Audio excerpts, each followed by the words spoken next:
sara retseptlarimdan biri tvorojniy retsepti bilan bo'lishaman. Bu retseptdan keyin duo qilishingiz aniq. Un bilan xona harorati eritilgan margarin yoki saryoni yaxshilab urpolab, shakar, razriqlitil, yanada mazali xushbo'y bo'lishi uchun Dr. Bakers brendini vanilin sahridan solib aralashtiramiz. Smetana, 2 tuxum sarig'i aralashtirib xamir qoramiz.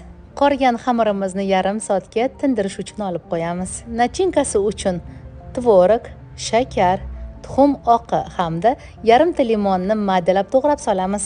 Tingan xamirimizni ozroq qismini olib qo'yib, ko'proq qismini qolipga solib, chetlarini ko'tarib, barmog'imiz yordamida tekizlab olamiz.